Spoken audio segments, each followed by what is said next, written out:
So friends, welcome back again. So till now we have covered it part up to the biodiversity. I have left two topics. One is wetland and another is coral reefs, because actually we are going through the problems regarding to the climate or pollutions. Then we can easily determine the importance of these topics, and I have to explain some convention regarding to these topics. So I have left that. So nothing to worry. In upcoming lectures I will definitely cover all these things in a much more detail, because they are much more important as the examination point of view. Well, now today we are going to start from the climate change.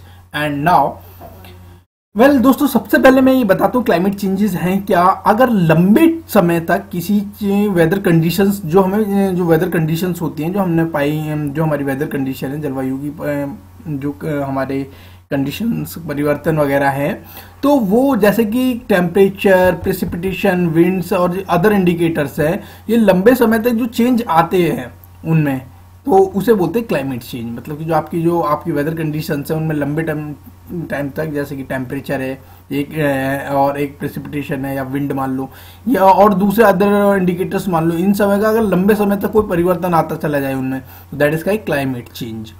अच्छा, ये दोनों चीजों को करता है। सबसे पहले ये एवरेज कंडीशंस को भी ध्यान रखता है और जो चेंज इन वेरिएबिलिटी को भी ध्यान रखता है।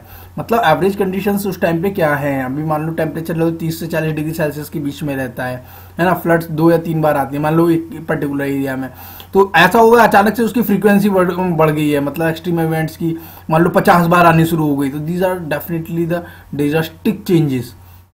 Well, so it include both the average conditions, जो एवरेज कंडीशंस होती हैं, है ना। तो क्लाइमेट चेंज जरूरी नहीं है कि पॉजिटिव नेगेटिव ही हो, it may be positive also, it is very helpful for the survival. So climate change के बारे में बात करूं दोस्तों, तो क्लाइमेट चेंज के अंदर जो परिवर्तन आ रहे हैं, तो वो जो है उसके दो रीजन मेनली होते हैं। एक तो नेचुरल होता है और दूसरा एंथ्रोपोजेनिक बोलो या मैन मेड रीजंस कॉज बोल दो, है ना।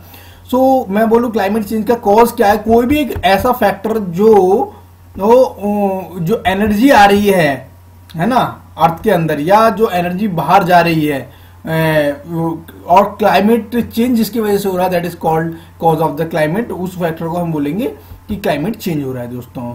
So if we are talking about the cause of the climate factors, it divided into two parts, as I already told you that one is natural process and another is human activity. Natural process तो आपको पता ही है, जैसे volcanic eruption हुए, solar output हुआ और earth orbit के चारों तरफ घूमना हुआ, that these are the natural cause of the climate change. और दरअसल क्या होता है कि ये इनमें से जो है ना वोल्केनिक एक्टिविटीज जो है, और ये जो है उसके बाद जो है सोलर रेडिएशंस जो आती हैं, तो उनके अंदर का जो चेंज होता है, ये बहुत इंपॉर्टेंट रोल प्ले करते हैं क्लाइमेट के अंदर, कि हमारा क्लाइमेट क्या रहने वाला है। So friends, these are two important factors. Well, human cause आप जानते हैं कि ह्यूमन जो है इसको तो भैया इसने तो हद ही मचा दी है। अपना कंफर्टनेस बढ़ाने के लिए दिनों दिन नए नए गैजेट्स आ रहे हैं, नई नई टेक्नोलॉजीज आ रही हैं, तो डेफिनेटली ग्रीन हाउस एनर्जी का कंजप्शन आपका बढ़ जाएगा, तो आप उतनी मतलब गैसेस भी उतनी रिलीज करेंगे। सो उन्होंने ग्रीन हाउस गैसेस अभी क्या है इसके बारे में हम डिटेल से डिस्क्राइब करेंगे। These are things are not so important as the examination point of view, but the green house gases and related things are very important. I am going to describe all these things in a very detail manner so that you can easily understand what's happening. Well, deforestation आप जानते हैं, पेड़ों को काटना, बचपन से ही पढ़ा होगा कि भैया पेड़ काट रहे हैं, दिक्कत है, बचाओ। बचपन में बहुत सारे करंट ड्राइंग वगैरह के कंपटीशन भी दिए होंगे आप लोगों ने, है ना। पेड़ बचाने की जिम्मेदारी हमारी है, कहते समय करता कोई नहीं है। वेल, अब शुरुआत करते हैं हम मेन टॉपिक से, अब के जो बहुत एग्जामिनेशन पॉइंट ऑफ व्यू से बहुत ज्यादा इंपॉर्टेंट और जिसे समझना ज्यादा जरूरी है, that is called green house effect. दोस्तों, देखा जाए तो ग्रीन हाउस इफेक्ट अर्थ को बचाने का एक बहुत ही इंपॉर्टेंट फिनोमिना है ना।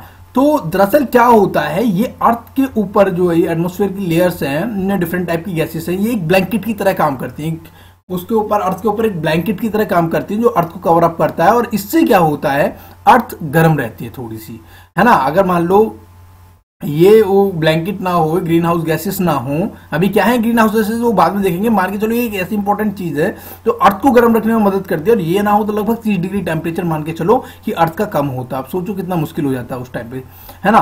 तो नेचुरल अकरिंग फिनोमिना है जो रेस्पॉन्सिबल है अर्थ के गर्म रहने के लिए, है ना, एटमॉस्फेयर के लिए। बहुत इंपॉर्टेंट फिनोमिना है दोस्तों। अब मैं इसको डिटेल में समझा रहा हूं कि एक्चुअली होता क्या है। देखो, सनलाइट जो है वो पहुंचती है अर्थ तक, तो अर्थ क्या करती है, हमेशा के लिए तो एनर्जी को स्टोर कर नहीं सकती, तो वो क्या करती है वापस से जो है तीन चीजें हो सकती हैं। एक तो वो क्या है, देखो मैंने एक इसमें डायग्राम लिया है, उससे समझाऊंगा तो बेहतर आपको समझ में आएगा दोस्तों। ये सोलर रेडिएशंस है, जो सोलर रेडिएशंस आएंगी, जितनी भी एनर्जी आ रही है उसकी तीन चीजें हो सकती हैं। एक तो ये जो अपर लेयर है इसको रिफ्लेक्ट करके बाहर भेज दे, है ना, जो रिफ्लेक्शन होता है earth surface, that is called albedo. तो ये क्या करते हैं कि जो लेयर वो आ रही है, रेडिएशंस आ रही है, उसको तो एलिमिनेट आउट कर दे, बाहर की तरफ फेंक दे, या कुछ जो है ऑब्जर्व कर ले, और दूसरा क्या है अंदर की तरफ रिफ्रैक्टेड कर दे, कुछ रेस को रिफ्रैक्ट कर दे। So these are the important things. So दो अर्थ के जो है जो सोलर रेडिएशंस आती हैं वो कुछ तो रिफ्लेक्ट कर दी जाती है ना, और कुछ जो है एटमॉस्फेयर से पास होके जाती हैं तो वो एब्जॉर्ब कर ली जाती है, जो एटमॉस्फेयर से पास होके जाती हैं। और उसके बाद क्या होता है, जिसकी वजह से क्या हो जाता है, ये अर्थ गर्म हो जाती है। ज्यादातर जो है अर्थ सरफेस फिर जो पास हो जाती है अंदर की तरफ चली जाती हैं, वो जो है अर्थ को गर्म करने में करती हैं। सो उसके बाद क्या होता है, जो अर्थ है वो भी इनको रिफ्लेक्ट करती है, इनको रेडिएशंस को वापस भेजती है, वो रेडिएशंस जाती हैं, तो क्या होता है कि कुछ तो उसमें से कुछ पार्ट तो हल्का सा बाहर की तरफ वो रेडिएट कर देता है, और बाकी का क्या है वापस से रिफ्लेक्ट बैक करके अंदर की तरह करता है। तो इस तरह क्या है, ये एक ओपिक मीडियम की तरह काम करता है। ग्रीन हाउस टर्म कहां से आया, ये क्या होता है, ये स्पेशल कंडीशंस होती है जिनमें पेड़ पौधे वो बनाए जाते हैं। तो उसमें क्या होता है कि उसमें लाइट को आने तो दिया जाता है, एंट्री तो की जाती है ना, तो जब एंट्री होगी तो ट्रांसपेरेंट मीडियम की तरह काम करेगा, लेकिन जब वो बाहर निकल के जाएगी तब वो ओपेक की तरह काम करेगा, यानी उसको ट्रैप कर लेगा, रेडिएशंस को आने तो अंदर देगा लेकिन बाहर नहीं जाने देगा। That is called green house, है ना, ग्रीन हाउस इफेक्ट। होप आप लोग समझ गए होंगे। सोलर रेडिएशंस आती हैं, उसके तीन प्रोसेस हैं, या तो रिफ्लेक्ट बैक होंगी, ऑब्जर्व हो जाएंगी, कुछ अर्थ पे चली जाएंगी। जब अर्थ पे टकराएंगी तो दो चीजें तीन होंगी, वो वापस से रिफ्लेक्ट बैक करेगा उनको, और वापस से रिफ्लेक्ट बैक करेगा, वो बाहर निकलने की जगह वापस से क्या करेंगी, वो जो है वापस वो जो ऊपर जो आपकी एटमॉस्फेयर की लेयर है उसमें डिफरेंट गैसेस है, वो उनको क्या करेंगी वापस से अर्थ की तरफ वो रिफ्लेक्ट बैक कर देंगे अर्थ के अंदर ही। तो यहाँ का टेम्परेचर मेंटेन रहेगा अर्थ का इस तरह। सो now we will look at all these points. Since the earth cannot store the heat forever, the warm earth send energy back to the space. The sunlight which hits the earth's surface is made up of high energy, that is UV rays and visible radiations, है ना। तो मतलब जो ये क्या है, मैंने बताया जो लाइट है जो अंदर की तरफ ट्रांसमिट हो जाएगी, जो ट्रांसमिट होंगी वो हाई अल्ट्रावायलेट रेज होंगी या विजिबल रेडिएशंस होती हैं जो अंदर आ जाती है। फिर उसके बाद जो अर्थ सरफेस से टकराने के बाद रिफ्लेक्ट करते हैं, जो वो वेव्स होती हैं वो इंफ्रारेड होती है ना, लॉन्ग वेव्स होती हैं, तो उनके अंदर एनर्जी कम होती है ना सनलाइट के कंपैरिजन में। तो जो पार्टिकल या गैस उन इंफ्रारेड रेडिएशंस को ऑब्जर्व कर लेते हैं, है ना, इंफ्रारेड रेडिएशंस को ऑब्जर्व करते हैं, उन्हें बोलते हैं ग्रीन हाउस गैसेस, जो ये गैसेस उनको ऑब्जर्व कर लेती हैं। तो दोस्तों देखा जाए तो अर्थ के सर्वाइवल के लिए बहुत इंपॉर्टेंट फिनोमिना है। तो ये क्या है, ये सनलाइट को अंदर तो आने देते हैं लेकिन उसको बाहर नहीं जाने देते हैं, और वापस जो है अर्थ के अंदर तो आने देते हैं, बाहर नहीं जाने देते, और हीट को एक तरह से ट्रैप कर लेते हैं ग्राउंड के नियर पे। तो ये बहुत ज्यादा इफेक्टिव है, बहुत इंपॉर्टेंट फिनोमिना है अर्थ के सर्वाइवल के लिए। सो वेल तो दोस्तों यहाँ पर जो जितने अगर, लेकिन अब क्या है कि जैसे जैसे तुम उसके अंदर बढ़ाते चले जाओगे, है ना, जैसे जैसे आप एनहांस करते चले जाओगे उन गैसेस को जो ट्रैप कर रही हो उस हीट को, है ना, तो क्या होगा, ये अर्थ और गर्म होती हुई चली जाएगी। एक लिमिट तक तो सही है ना। कुछ स्पीसीज ऐसी होती है वाइड रेंज में रह लेती है, जैसे ह्यूमन बीइंग है वो बहुत वाइड रेंज में रह लेता है टेम्परेचर के, लेकिन कुछ स्पीसीज ऐसी होती है जो बहुत उनका जो सर्वाइवल नैरो बैंड होता है वो बहुत कम होता है। मान लो 23-24 है, मतलब 23 और 24 डिग्री सेल्सियस के बीच में, तो उनके यहाँ जैसे टेम्परेचर 25 पहुंचा तो वो एलिमिनेट आउट हो जाएंगी, वो अर्थ से स्किप अवे हो जाएंगी। तो दोस्तों this is very important phenomena for the survival for many more species on the earth. तो दैट इज वाई अब ये जो टेम्परेचर ग्रीन हाउस गैसेस है ये बढ़ती हुई चली जा रही है, क्योंकि हम लोग जो ये ह्यूमन एक्टिविटीज है उन्होंने क्या है बहुत ज्यादा उनको इंक्रीज कर दिया है। तो क्या हुआ कि जब तक ये नेचुरल फिनोमिना था, नेचर कर रही थी अपने हिसाब से, ठीक था, लेकिन जैसे ही इंसान ने क्या करा, एनर्जी का कंजप्शन बढ़ाना शुरू किया, तो ये क्या एक इंपॉर्टेंट प्रॉब्लम बन गई, मतलब एक इंपॉर्टेंट रोल प्ले करने लगी एटमॉस्फेयर के और ज्यादा गर्म होने में। और इस तरह क्या हो गया, हमारा जो अर्थ है वो और गर्म होना शुरू हो गया, और इसी चीज को बोला गया ग्लोबल वार्मिंग। होप आप लोग समझ पा रहे होंगे ग्रीन हाउस इफेक्ट क्या है ना, क्यों इतना इंपॉर्टेंट है अर्थ के लिए, फिर अगर ये इंपॉर्टेंट है अर्थ के लिए तो फिर हमें दिक्कत क्या है इससे। दरअसल दिक्कत ये है कि ह्यूमन बीइंग ने जो है यहाँ पर यार छेड़ाखानी कर दी है, ज्यादा एनर्जी का कंजप्शन बहुत ज्यादा है, तो उतनी ज्यादा जो आपकी ग्रीन हाउस गैसेस है उतनी ज्यादा उसने बढ़ा दिया एटमॉस्फेयर के अंदर। तो क्या है, ज्यादा एनर्जी हीट कर रहा है, उससे क्या है ज्यादा टेम्परेचर बढ़ रहा है, और टेम्परेचर बढ़ने के साथ साथ और ज्यादा प्रॉब्लम्स आ रही हैं। तो that is called global warming, है ना, टेम्परेचर बढ़ते चले जाना अर्थ का, that is called global warming. So दोस्तों ये मैंने आपको एक्सप्लेन कर ही दिया है ग्रीन हाउस इफेक्ट को, है ना, अर्थ सरफेस से। सो वेल दोस्तों, अब मैंने बता रहा हूँ, देखो नेचुरल था तब तक मामला सही था। देखो यहाँ से सोलर एनर्सन है मेरा, सोलर रेडिएशन आ रही हैं यहाँ से होते हुए, इन्होंने क्या इसको अलाउ कर दिया सोलर का, आजा भाई आजा तू अंदर की तरफ, ये आ गई है। अब क्या हुआ, अंदर के आगे उसके बाद अर्थ रिफ्लेक्ट करेगा, री रेडिएट करेगा यहाँ से हीट को, मैंने बताया था यहाँ से क्या है उस इंफ्रारेड रेडिएशंस में कन्वर्ट करेगा। अब ये क्या है, फ्री एटमॉस्फेयर के अंदर जो है ये क्या करेंगी, कुछ तो एस्केप अवे करा देंगी, चल निकल जाते, इससे क्या है टेम्परेचर थोड़ा सा मेंटेन रहेगा, है ना। अब कुछ को क्या है रिट्रांसमिट कर देंगी। अब दोस्तों जब तक ये नेचुरली चल रही थी चीज ठीक है, गड़बड़ हुई तो हुई कहां, हमने क्या करा, ह्यूमन एक्टिविटीज ने क्या करा, इसके अंदर जो है यहाँ पर और ज्यादा ग्रीन हाउस गैसेस को बढ़ा दिया, यहाँ पे दवा की ग्रीन हाउस गैसेस को बढ़ा दिया है ना, जैसे मीथेन हुई, N2O हुआ, CO2 हुआ, इनको दवा की इन्होंने बढ़ा दिया है इंसानों ने जबरदस्त तरीके से पिछले कुछ टाइम में। तो दोस्तों अब क्या हुआ, जो सन रेडिएशन है यहाँ पे, उसके बाद चलो कुछ तो रिफ्लेक्ट बैक हो गई, कुछ ऑब्जर्व हो गई एटमॉस्फेयर के अंदर, कुछ क्या है ट्रांसमिट कर गई अर्थ के अंदर, फिर अर्थ के पास टकराई, अर्थ में टकराई, अर्थ से फिर ही रिट्रांसमिट हुई, रिट्रांसमिट हो, फिर जब एटमॉस्फेयर पे पहुंची तो एटमॉस्फेयर ने क्या करा, कुछ तो बाहर भेज दी। देखो कभी भी क्या होता है, जब कोई भी होती है, ये मान लो सरफेस है, ये जो यहाँ पे एक रेस पड़ी, तो या तो ये यहाँ पे ऑब्जर्व हो जाएगी, या ट्रांसमिट हो जाएगी, है ना, या रिफ्लेक्ट बैक हो जाएगी, ये वापस रिफ्लेक्ट बैक हो गई, ये यहाँ पे ऑब्जर्व हो जाएगी यहाँ पे, है ना, और यार ट्रांसमिट हो जाएगी नीचे की तरफ। तो यही तीनों फिनोमेना हो रहा है। अब जब यहाँ से वापस से रेडिएट की अर्थ ने, तो यहाँ पे कुछ, अब यहाँ पे जो ज्यादा पहले क्या होता था, यहाँ पे लेस री एमिटेड होती थी, यहाँ पर क्या है कम जो है ये वापस भेजता था, बाकी एस्केप अवे कर देता था यूनिवर्स के अंदर। लेकिन अभी का दिक्कत आ रही है, ज्यादा जो हीट है वो वापस उसके अंदर भेज दे रहा है अर्थ के अंदर, ये एटमॉस्फेयर की ये लेयर, और बहुत कम बाहर निकल पा रही है। तो इससे क्या है, दिनों दिन अर्थ का टेम्परेचर बढ़ते हुए चले जा रहा है, और इससे बहुत सारी प्रॉब्लम क्रिएट होनी शुरू हो गई है दोस्तों। तो दोस्तों अब हम पढ़ेंगे कि वो कौन सी गैसेस हैं जिनको मतलब इंसान ने बढ़ा दिया है, मतलब कौन सी इंपॉर्टेंट गैसेस हैं जिनको इंसान ने बढ़ाया है, और जिसकी वजह से वास्तव में प्रॉब्लम हम लोगों की बढ़ी है। तो दोस्तों सबसे पहले मैं ग्रीन हाउस गैसेस और उनके कंट्रीब्यूशन के बारे में जिक्र करूंगा। तो ग्रीन हाउस गैसेस के बारे में बात करें दोस्तों, तो ग्रीन हाउस गैसेस क्या है, अर्थ को गर्म करती हैं एनर्जी को ऑब्जर्व करके। मैंने बताया एटमॉस्फेयर के अंदर वो गैसेस जो ऑब्जर्व कर लेती है एनर्जी को, तो उन्हें बोलते हैं ग्रीन हाउस गैसेस। तो ग्रीन हाउस गैसेस जो है एनर्जी को ऑब्जर्व करती हैं और slow down the rate at which the energy escape to the escape, है ना। तो वापस जो निकल के जा रही होती है अर्थ से, है ना, तो आप देखिए इधर इस तरफ ये जो वापस निकल के जा रही हैं ये अर्थ से, जब इसको वापस से अर्थ ने दोबारा से रेडिएट किया, तो ये जो एस्केप अवे हो रही है इसके रेट को स्लो कर देंगी, तो बाहर कम जा पा रही है, वापस से अंदर जा रही है, तो जिसकी वजह से क्या है हीट बढ़ जा रही है ना। और ये एक इंसुलेटिंग ब्लैंकेट की तरह लगता है। देखो बहुत इंपॉर्टेंट गैसेस है, लेकिन हर चीज की एक लिमिट होती है, जैसे वो अपनी लिमिट को क्रॉस करेगा दिक्कत होनी शुरू हो जाएंगी, और वही ये हो रहा है आज के टाइम में। सबसे ज्यादा सीरियस कंसर्न है एनवायरमेंट, लेकिन हम लोगों के पास और बहुत सारे हम लोगों ने अपने इश्यूज क्रिएट कर लिए, जिनकी वजह से हम इन चीजों को ज्यादा ध्यान नहीं दे रहे हैं। हालांकि अब बहुत सारे एग्रीमेंट्स हो रहे हैं, पूरी वर्ल्ड सोसाइटी इस चीज को समझ रही है कि इसका इफेक्ट क्या है ना। वो अभी हम डिटेल में पढ़ेंगे, नेशनल और इंटरनेशनल ऑर्गेनाइजेशंस भी पढ़ेंगे, हर साल दर साल क्या सारी चीजें हुई, कौन कौन से कन्वेंशन हुए, कौन कौन से प्रोटोकॉल्स आए, वो सारे मैं डिटेल में आपको कराऊंगा। तो दोस्तों अब मैं बात करूंगा GNG मतलब ग्रीन हाउस गैसेस के कौन कौन से पैरामीटर हैं जिससे हम तय करेंगे कि मतलब क्या, मतलब उनका रोल जो है वो किस लिमिट में मैं डिवाइड कर दूं, है ना। तो कह सकता हूँ GNG गैस है, तो मैं कैसे कहूंगा कौन ज्यादा इफेक्टिव है कौन कम इफेक्टिव है।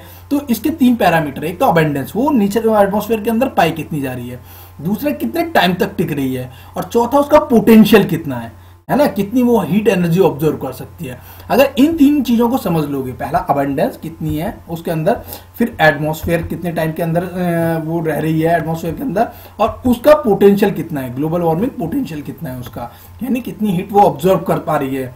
तो इसके बेसिस पे मैंने जो है इन 3 GNG के बारे में थोड़ा सा हम डिटेल में पढ़ेंगे, मतलब कि इसके बेस पे हम इशू अराइज करेंगे कि कहाँ इंसान ने गलतियां की, कैसे वो चीज जनरेट हुई, क्यों मतलब वो इश्यूज आ रहे हैं इतने। तो if we are talking about the water vapour, सबसे पहले अबंडेंस के बारे में बात करूं तो वाटर वेपर सबसे ज्यादा इंपॉर्टेंट है, ग्रीन हाउस गैस है, बहुत ज्यादा इंपॉर्टेंट है। लेकिन ये इशू नहीं है दोस्तों, है ना, क्योंकि पिछले मतलब 300-400 सालों में, बहुत सारी सेंचुरीज में मतलब बहुत जबरदस्त परिवर्तन आया है, क्योंकि लगभग 60% कवर अप करती है ये जो है ग्रीन हाउस गैसेस में, 60% अकेली वाटर वेपर्स कवर अप करती है। तो ये मतलब कि ये 300-400 सालों में बहुत तेजी से चेंज हुई है। तो ये माना गया है कि इसका कोई इतना खास इंपॉर्टेंट रोल नहीं है क्या करने में, ग्रीन हाउस उसको ग्लोबल वार्मिंग करने में इसका कोई खास रोल नहीं है, मतलब कि इसकी वजह से अर्थ गर्म नहीं हो रही है, इसका कोई खास रोल नहीं है। अब जो बाकी की नीचे की गैसेस हैं, जैसे कार्बन डाइऑक्साइड, पता है जनसंख्या बढ़ रही है, दवा के बढ़ रही है ना, तो वो जो है जैसे एशिया में सबसे ज्यादा, मतलब जब लोग ज्यादा रहेंगे तो नो डाउट कि कार्बन एमिशन रेट आपका ज्यादा होगा, है ना। और ये जो है मीथेन जो गैस है वो रिलीज हो रही है जितने भी ट्रांसपोर्टर ऑटोमोबाइल्स वगैरह है, और N2O, this is dinitrogen oxide, and ozone, these are the different layers which is defined at the basis of their abundance in the atmosphere. So water vapours को तो हम निकाल ही देते हैं, उसके बारे में ज्यादा टेंशन होने की जरूरत नहीं है हमें। दिक्कत कहां से आती है, कार्बन डाइऑक्साइड से आती है। Carbon dioxide, methane, N2O, ozone, these are the different various gases which is very important for us and they are playing a very crucial role here. So if we are coming to the point of the atmospheric lifetime, मतलब कितने time तक ये atmosphere में रह जाती हैं। Water vapour से कुछ ही दिन और वीक में निकल लेती है, कोई दिक्कत का इशू नहीं है। ओजोन कुछ ही टाइम में, डेज और वीक में निकल देता है, कोई दिक्कत नहीं है, ज्यादा इतना इशू नहीं है। मीथेन 12 से 14 साल टिकती है भाई, तो दिक्कत है यार, इतने टाइम टिकेगी तो नो डाउट उतना इम्पैक्ट उसका ज्यादा रहेगा।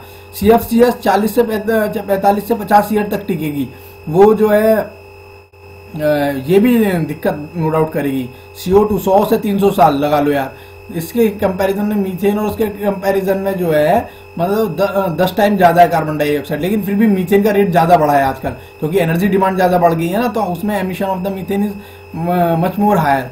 सो अगला है HFC 260 से है। एक है भैया ये है SF6, actually this is the manmade gas, SF6 manmade gas है। और दरअसल क्या है, इसको तो अभी आपको प्रोटोकॉल्स पढ़ोगे तो 1992 में क्योटो प्रोटोकॉल हुआ था, उसने 6 गैसेस दिए थे अपने ऑक्सीजन में, कि मतलब कि इन गैसेस पे हमें कंट्रोल करना है, तो उसमें भी इस गैस को रखा गया था। तो ये डिफरेंट एटमॉस्फेरिक लाइफ टाइम है, मैंने कुछ होगा समराइज कर दिया है आपको, मुझे ज्यादा याद रखने की, ये याद रखना मैनमेड गैस है SF6, और इनका थोड़ा सा देख लेना, आपको इतना ज्यादा याद करने की फैक्ट को जरूरत नहीं है।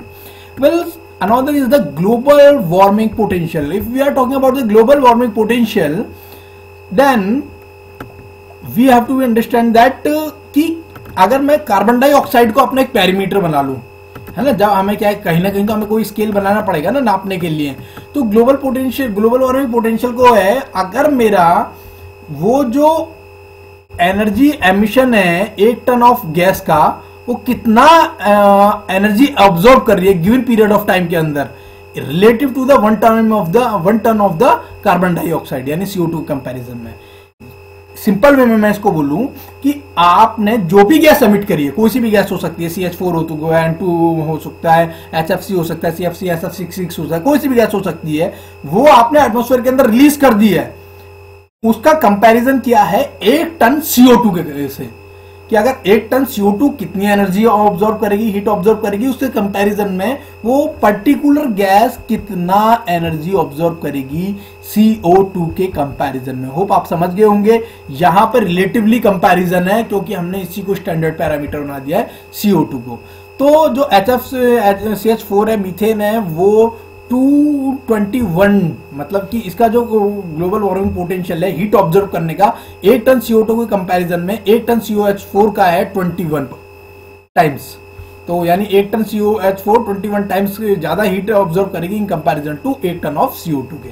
ऐसे N2 का 32, HFC का 17,000, ये याद रखना यार, HFC का 11,700 है, ये सबसे ज्यादा है। HFC 23 का, CFC का है, ये है HFC का 23,000 है, इसे भी याद रखना भैया। मैनमेड गैस है भैया, दिक्कत बड़ी है, ये इतने टाइम तक एटमॉस्फेयर में रहेगी और इतना जबरदस्त ग्लोबल वार्मिंग पोटेंशियल अपने अंदर रखेगी, तो खतरनाक तो चीज है ही, क्योंकि इतनी ज्यादा हीट एनर्जी अपने आप में रोक के रखेगी तो बहुत दिक्कत हो जाएगी दोस्तों।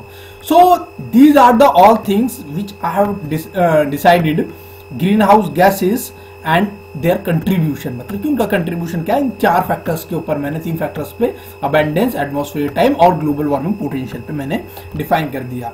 उम्मीद है कि आप लोगों को तीनों टर्म्स समझ में आ गई होंगी। मैंने क्लासिफिकेशन किया है, आपको समझ आ गया होगा।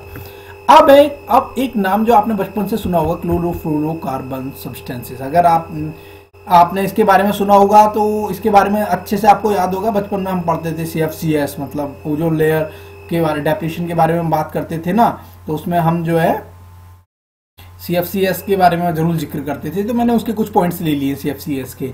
तो दोस्तों ये ग्लोबल वार्मिंग और ओजोन होल फॉर्मेशन में बहुत इंपॉर्टेंट रोल प्ले करता है। ट्रोपोस्फेयर मैंने पहले दूसरे लेक्चर में आप लोगों को डिफरेंट लेयर्स अर्थ की बताई थी। अब तुम्हें समझना जरूरी है, ट्रोपोस्फेयर सबसे नीचे की लेयर, स्ट्रेटोस्फेयर है, फिर उसके बाद मीसोस्फेयर है, उसके बाद थर्मोस्फेयर है। तो ये ट्रोपोस्फेयर जो सबसे नीचे अर्थ के पास की लेयर है ना, वो जो है ग्रीन हाउस गैसेस की तरह करती है, ये एक्ट करती है। और जब ये ऊपर की तरफ ये क्या करता है, इंफ्रारेड रेडिएशंस को ऑब्जर्व करती है जो अर्थ के जो नियरेस्ट पार्ट है, और उसमें जो अर्थ को हीट ग्लोबल वार्मिंग में कंट्रीब्यूट करती है। स्ट्रेटोस्फेयर में जो है इसके पास जो भाई साहब बहुत अच्छी खासी एबिलिटी होती है, एक ऊपर ओजोन गैस की एक अच्छी खासी लेयर होती है, उसको डिस्ट्रॉय करने की ये अपने आप में बहुत अच्छी ताकत होती है। तो that is the call ability to destroy ozone, that is CFCS। This is the importance of the CFCS। So why I'm telling all these things, actually nowadays if you observe the question paper of the ESE 2017 carefully, then you will realize that कि अब वो factual questions नहीं पूछ रहा है आपसे, वो क्या कर रहा है, आपको एनालिटिकल अप्रोच में ले जाने की कोशिश कर रहा है। उसको सबको पता है कि यार मतलब इतना फैक्ट कहाँ से याद रखेगा बंदा, उसको टेक्निकल भी करने को, तो अब क्या वो एनालिटिकल अप्रोच चेक कर रहा है कि आपको इन डेप्थ नॉलेज हो पॉइंट्स की कि किससे क्या फर्क पड़ रहा है।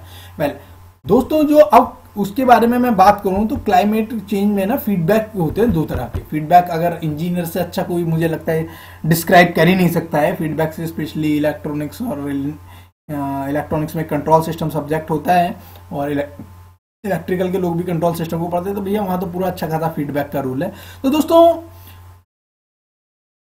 आपके पास 2 तरह के फीडबैक है, positive feedback and negative feedback. These are the 2 feedbacks actually we have to describe. Positive feedback का मतलब तुम समझते हो तो कोई भी चीज बढ़ा दे, मतलब कोई भी एक आपका इवेंट है उसको बढ़ा दे, उसके इफेक्ट को बढ़ा दे, तो दैट इज कॉल्ड पॉजिटिव, मतलब मैग्नीफाई कर दे, है ना। तो no doubt if you are an electronics engineer or an electrical engineer, then you will easily differentiate between the positive feedback and the negative feedback. अगर आपका net effect बढ़ रहा है then it is positive, net effect आपका घट रहा है then it is known as negative feedback. well दोस्तों आप देखो पॉजिटिव फीडबैक क्या है कि मान लो टेम्परेचर है, वो टेम्परेचर आपका इंक्रीज किया है ना, तो अब उसके इंक्रीज होने की वजह से बहुत सारे फैक्टर्स में चेंज होगा, और वापस से वो जो सारे फैक्टर्स का चेंज है वापस से उस टेम्परेचर को बढ़ाने में इंपॉर्टेंट रोल प्ले कर रहा है। That is called positive feedback. देखो दोस्तों मैं 2 एग्जांपल लेता हूं वाटर वेपर्स का। If I am talking about the water vapours, then it is very important to understand that कि वाटर वेपर्स को मैंने बताया कि आपको ग्रीन हाउस गैस है, तो ये क्या कर सकती है, ट्रैप करने में अच्छी खासी एबिलिटी है इसके पास उनको। तो जब ये वो उसको जो है क्या है, टेम्परेचर बढ़ेगा, आपको पता है ऑपरेशन रेट बढ़ेगा, वाटर वेपर्स का कंटेंट उसके अंदर बढ़ जाएगा, है ना, वाटर वेपर्स उसके अंदर एटमॉस्फेयर के अंदर बढ़ जाएंगी। तो उसके बाद क्या होगा, वाटर वेपर्स के बढ़ने के बाद सीधा सीधा क्या होगा कि आपका जो जो आपका रिफ्लेक्शन रेट है एल्बिडो, तो एल्बिडो आपका जो डिक्रीज हो जाएगा यहाँ पर। तो जो रिफ्लेक्शन होता है ना उससे वापस से, मतलब कि लाइट रेज का वापस से reflection, that is called albedo. तो ALBDO, तो दिस इज अल्बिडो। तो यहाँ पर अल्बिडो आपका क्या है, डिक्रीज कर जाएगा, क्योंकि ऑब्जर्व करेगा दोस्त, अल्बिडो आपका डिक्रीज कर जाएगा। तो क्या होगा, आपका टेम्परेचर बढ़ा, उसकी वजह से आपके वाटर वेपर्स बढ़ रहे हैं, और वाटर वेपर्स फाइनली लीड कर रहे हैं वापस से टेम्परेचर बढ़ने के, that is called positive feedback. अब जैसे आइस मेल्ट होंगी, समुद्र का लेवल बढ़ेगा, उसमें ऑपरेशन होगा, तो आपका वो जो है आपका फिर वापस से जो है कंटेंट बढ़ेगा, नो डाउट वाटर वेपर्स का कंटेंट बढ़ेगा, और फाइनली आपका वही टेम्परेचर बढ़ जाएगा। क्लाउड फॉर्मेशन, देखो ये पॉजिटिव फीडबैक और नेगेटिव फीडबैक दोनों में रहता है जैसा। तो क्या है कि जो क्लाउड है ना, जो 2 पार्ट होते हैं, एक अपर पार्ट, मतलब किस टाइप के क्लाउड बन रहे हैं, है ना, एवोपरेशन के बाद क्लाउड बनते हैं ना, हमने वाटर साइकिल बचपन में पढ़ी होगी। तो क्लाउड फॉर्मेशन 2 टाइप के होंगे, जो अपर पार्ट में होंगे, लोअर पार्ट में होंगे, तो उनके ऊपर है। अगर वो क्लाउड फॉर्मेशन वापस से टेम्परेचर को बढ़ाने में रोल प्ले कर रहे हैं देन इट इज पॉजिटिव, और जो घटाने में कर रहे हैं तो that is called negative. So in this वे आपका अगर टेम्परेचर बढ़ रहा है, वापस से जो रिजल्ट उनके ऊपर से डिपेंड रीजन है, वो वापस से टेम्परेचर बढ़ाने में कर रहे हैं, तो then it is called positive. वो घटाने में हेल्प कर रहे हैं, then it is called negative feedback. Hope you will get it. Well friends, now this is term geo engineering. आज के टाइम में तुम्हें पता है कि इन्वायरमेंट में जो है बहुत सारे चेंजेस आ रहे हैं, और हमारा काम क्या है, अल्बिडो बढ़ाना है, रिफ्लेक्शन बढ़ाना है। तो उसके लिए जो है दो तरीके हैं, इंट्रोवर्जन है। एक तो कार्बन सिक्वेंट्रेशन है, मतलब आपको वो करो, इसमें जो है किसी तरह के कार्बन का अमाउंट घटाओ। आप क्या करो, उसमें जो है एफोरेस्टेशन करो, आप नए नए पेड़ लगाओ, है ना, फॉरेस्टेशन करो, और सॉरी उसके बाद जो है और अलग अलग तरीके हैं जिनसे कार्बन को आप सिंक कर दो। दूसरा, सोलर रेडिएशंस का मैनेजमेंट कर दो, उन्हें अर्थ पे पहुंचने ही मत दो। तो अर्थ पे ना पहुंचने देने के मतलब कई तरीके हैं कि मतलब सल्फर डाइऑक्साइड को कर दो, वो क्या उसका अल्बिडो बढ़ा देगा। या फिर स्पेस के अंदर बहुत बड़े बड़े मिरर्स लगा दो, ह्यूज मिरर्स लगा दो, और वो जो है जो आपके रूफटॉप स्ट्रक्चर्स होते हैं बड़े बड़े, उनके ऊपर जो है इस तरह के कलर करो कि जो रिफ्लेक्शन कोफिशिएंट है आपका वो बहुत ज़्यादा बढ़ जाए। सो इन दिस वे जब अल्बिडो आपका बढ़ जाएगा तो नो डाउट आपकी वार्मिंग आपकी थोड़ी सी कम हो जाएगी। तो hope you will get it what I am saying. Well friends, stratospheric ozone depletion, so this is very important point which we have to discuss here. Ozone depletion nowadays हम बचपन से पढ़ते हुए आ रहे हैं। ओजोन डेप्लीशन क्या है, in a quite simple manner we are going to describe all this things here. Well, if अगर मैं नॉर्मल अगर आप स्ट्रेटोस्फेयर में जाएंगे, सबसे नीचे पे क्या ट्रोपोस्फेयर है, उससे ऊपर जब स्ट्रेटोस्फेयर में जाएंगे तो क्या होगा कि आपके जो ओजोन के मॉलिक्यूल्स की कंसंट्रेशन है, यानी कह सकते हो जो ऊपर जो ओजोन के मॉलिक्यूल्स है वो नॉर्मल से कहीं ज्यादा है, और जिसकी होने की वजह से एक अच्छी खासी लेयर जमती है, this is called ozone layer, है ना। और ये क्या है दोस्तों, एक तरह से हमारा शील्डिंग का काम कर देती है, ultraviolet red coming from the sun. तो सन से क्या है, जो रेडिएशन आती है वो बहुत सारी, आपको वो कॉस्मिक रेडिएशन आपको पता ही होगा आती हैं। तो उसमें क्या है, तीन मतलब यूवी रेडिएशन है, वो तीन कैटेगरी में डिवाइड है, UV A, UV B and UV C. और दोस्तों we know that very well कि मतलब UV C is very harmful to us, और उसको क्या होता है, ये जो है बाहर से बाहर जो एटमोस्फेयर की लेयर है वो बाहर से बाहर उसको भेज देती है, रिफ्लेक्ट बैक कर देती है। यूवी बी की जो लेयर है वो क्या है, बहुत खतरनाक है ना। अगर इंसानों के पॉइंट ऑफ व्यू से देखें तो बहुत खतरनाक है, लेकिन क्या है, ये जो ओजोन लेयर है ना भाई साहब, ये जो बीच में, ये देखो, ये मैंने ओजोन लेयर मान ली, ये जो मेरी ओजोन लेयर है, ये क्या है, यूवी रेडिएशन ना यहीं पे जाके कंज्यूम हो जाती है। ये सारी का सारा क्या हो जाता है, ओजोन लेयर को बनाने तोड़ने में लग जाती है। और जब बनाने तोड़ने में लग जाती है तो नीचे तक बहुत ही कम रेयर पहुंच जाए। यूवी रेज है वो इतनी हार्मफुल नहीं है, वो सीधे अर्थ तक पहुंच जाती है, कोई इशू नहीं है हम लोगों के लिए दोस्तों। सो इन दिस वे देखो यहाँ पर क्या है, यूवी रेज जो है लिविंग ऑर्गेनाइजेशन को बहुत खतरा पहुंचा सकता है ना। और वो जो है जो आपके जो लिविंग ऑर्गेनिजम्स होते हैं उनका डीएनए या प्रोटीन्स होते हैं लिविंग ऑर्गेनिजम्स के अंदर, वो यूवी रेज को ऑब्जर्व कर लेते हैं। सो ये बहुत ज्यादा मतलब खतरनाक हो जाती है जब नीचे की तरफ पहुंचती हैं गैसेस। सो दोस्तों जो थिकनेस होती है उसको जो नापते हैं उसकी यूनिट होती है जो है डेप्सन इसकी यूनिट होती है, और दिस इज 0.01, और we can say 10 micrometer thick को, that is called Dobson unit. तो this is all about the unit जिससे मेजर करते हैं उसकी थिकनेस को, अर्थ को। दोस्तों आपको पता ही है कि आज के डेट में जो सबसे ज्यादा दिक्कत थी वो CFCS से थी, मतलब जो शुरू में जो इसको जब ऑब्जर्व किया गया, इसके ऊपर अंटार्कटिका के ऊपर ओजोन होल को ऑब्जर्व किया गया, तो उन्होंने पाया कि CFC उस टाइम पे जो है बहुत ज़्यादा रोल इंपॉर्टेंट प्ले कर रहे थे उस टाइम पे। फिर बाद में बहुत सारी एक कैटेगरी बनी, एक स्पेशल प्रोटोकॉल आया जिसे कहते हैं मॉन्ट्रियल प्रोटोकॉल, हाल ही में उसमें अमेंडमेंट हुआ है, उसमें क्या है HFCs को भी इंक्लूड कर दिया गया है। Well we will discuss all this things later. फिलहाल हम यहाँ पर एक बार देख रहे हैं एक्चुअली हो क्या रहा है। CFCs जो है रेफ्रिजरेटर वगैरह में यूज होती है, और वो lower part of the earth के होते हुए पहुंच जाती है आपके स्ट्रेटोस्फेयर के अंदर। सो दोस्तों देखो, ये मेरा स्ट्रेटोस्फेयर है, ये वाला, ये मेरा स्ट्रेटोस्फेयर है ना, और स्ट्रेटोस्फेयर के नीचे ये ट्रोपोस्फेयर है, ये वाला मेरा ट्रोपोस्फेयर है दोस्तों। तो दोस्तों जब ये जो है यहाँ से होते हुए रिलीज होते हुए आपकी क्या है, ये यहाँ पे CFCs क्लोरोफ्लोरोकार्बन्स है, ये मेरा है CFCs का एक मॉलिक्यूल है, क्लोरीन फ्लोरीन के कार्बन है। तो ये क्लोरीन फ्लोरीन, अब ये क्या आएगा, एक मॉलिक्यूल टूटेगा ओजोन के लेयर को, अब क्या करेगा, ये एक यूवी बी की एक फोटोन को लेगा, है ना, एच न्यू लेगा, यहाँ पे फोटोन इसके ऊपर फॉल करेगा, ये तोड़ देगा, उसको कंज्यूम हो जाएगा एक से उसको तोड़ने में सीएल को। अब ये सीएल टूटेगा, ये ओजोन की एक लेयर को लेके निकल जाएगा, बचेगा O2। फिर ये एक टूटेगा, फिर एक इससे लग जाएगा, फिर इसको तोड़ने में लगा रहेगा, टूटने बनने की प्रोसेस में ही। अब क्या है, देखो ये जो मॉलिक्यूल है CaO, ये क्या है, रिलेटिवली ज्यादा वो है आपका स्टेबल है, तो ये टूटने वाला नहीं है इतनी, तो ज्यादा टाइम तक रहेगा। तो क्या हुआ, धीरे धीरे ये ओजोन गैस है, जो ये क्या होती है, ओजोन गैस क्या बनती है और बिगड़ती है, वो बनती है O3 से, उससे यूवी रेडिएशन से। जैसे यूवी रेडिएशन पड़ती है, टूटती है, फिर क्या है, O2 प्लस O बन गया। अब क्या, फिर एक पड़ेगी तो फिर O2 प्लस O इसका तो फिर O3 बना देगा। तो क्या होता है, ये यूवी रेडिएशन से इनको टूटने बनने में, ओजोन मॉलिक्यूल को टूटने बनने में लगा देते हैं, ऊपर ही अटका देते हैं, वो नीचे तक नहीं आ पाती है। वो होप समझ रहे होंगे एक्चुअली हो क्या रहा है। तो वहां पर जो है, यहाँ पर ये देखो, यहाँ पर क्या हो गया, ये जो O3 बन रही थी उसको क्लोरोफ्लोरो रेडिकल है आपका, ये इसने इसको अटके, ये स्टेबल हो गया। अब क्या, यूवी रेस को यहाँ पे अटकना नहीं है इनसे, मतलब इसको तोड़ने बनाने में नहीं कंज्यूम होना, वो सीधा अर्थ तक आ रही है। अब द यूवी रेडिएशन हार्मफुल है इंसान के लिए, अर्थ तक आ रही है, तो then definitely they are considered very harmful for us. So और जो भी सोर्सेस होते हैं, जो हेलोजन मेंबर्स हैं, जो ओजोन लेयर को डेप्लीट कर सकते हैं, है ना, जैसे हाइड्रोकार्बन्स जो है रेफ्रिजरेंट के अंदर है, सॉल्वेंट हैं, और ये फोम ब्लोइंग एजेंट्स हैं, CFC HFCs और सीरॉन्स वगैरह हैं, इन्हें बोलते हैं ओजोन लेयर डेप्लीशन सब्सटेंसेस, है ना। तो ओजोन डेप्लीटिंग सब्सटेंसेस बोलते हैं इन्हें। तो बचपन में दोस्तों पढ़े होंगे what is ozone layer depletion, what is ozone layer depleting material. So in this way, if we are talking about ozone layer depletion, तो यहाँ पर मैंने बता ही दिया है कि ओजोन डेप्लीशन ऑफ का, क्योंकि ओजोन है ही स्ट्रेटोस्फीयर में, तो डेप्लीशन भी आपका स्ट्रेटोस्फीयर में होगा, है ना। तो बेसिकली अंटार्कटिका के ऊपर होता है, क्योंकि एक बहुत पतली लेयर बन जाती है एक, तो उसे जिसको ओजोन लेयर होल बोला गया है।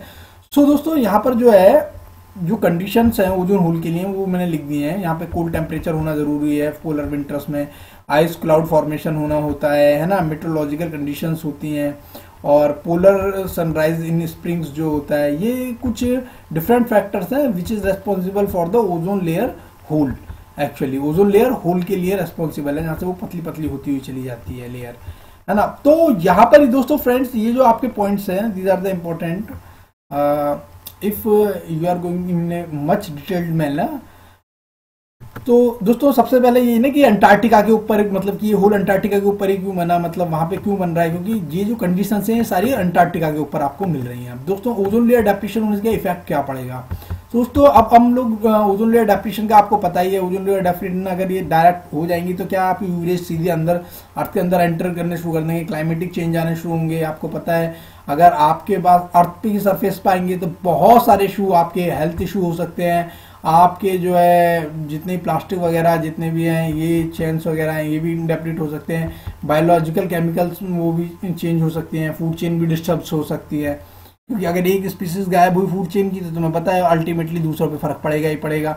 ह्यूमन हेल्थ को क्या, कैटरैक्ट हो सकता है, नाइट ब्लाइंडनेस हो सकती है, स्किन कैंसर हो सकता है दोस्तों, और जो उसका इम्यूनिटी सिस्टम होता है ना वो कमजोर होता हुआ चले जाता है, आपके लंग्स को प्रॉब्लम होनी चली जाती है, इन्वायरमेंटल इफेक्ट होते हैं उसके, और ये जो है और डिफरेंट टाइप के केमिकल के ऊपर इन्वायरमेंट के अंदर केमिकल रिएक्शंस परफॉर्म होंगी, एसिड रेन्स वगैरह, पॉल्यूशन और इन सब में इंपॉर्टेंट रोल प्ले करेगा। सो दोस्तों ये कहीं ना कहीं ओजोन लेयर डेप्लीशन ना बहुत ज़्यादा इफेक्टिव हो जाता है अगर हम इंसानों के पॉइंट ऑफ व्यू से देखें, क्योंकि बहुत डायरेक्टली और इनडायरेक्टली वे कई तरह से आपको इफेक्ट कर रहा होता है। तो in this way I have covered it up to the ozone today. Further, I will be discuss about the deforestation and the climatic changes take place in the environment. From here onwards, my sincere request to you people is to be concentrate over here to understand the fact. इसे याद नहीं करना है दोस्तों, try to understand the fact and the concept behind it. You should have to be analytical, क्योंकि वो क्या करेगा 4 या 5 ऑप्शन दे देगा और उसमें से बोलेगा पहला दूसरा सही है, तीसरा चौथा सही है, पांचों के पांचों सही है, दूसरा तीसरा सही है। तो because it is depend on your analytical approach, ये कोई याद करने के लिए नहीं रहेगा। ये मतलब वही कोई पर्टिकुलर आपको नाम पूछ लिया कि जी ये गैस के वो ओजोन लेयर डेप्लीशन कर रही है या नहीं कर रही है, तो this is not all about this. So this is my sincere request, if you are having taking these lectures, so then you have to be go through the analytical approach instead of the memorizing all these things. Well friends, hope today we are getting it what we want to say, and if you are watching my lecture first time, then my sincere request, please subscribe my channel and share with your friends. और कोई गलती होगी यार comment section में जाओ लिखो. Nowadays I am quite busy, so I will try to complete the syllabus. Maybe lectures will be delivered after the delay of 1 or 2 days. So please have patience, but I am trying to complete the entire syllabus. Thank you so much. Have a nice day. Bye.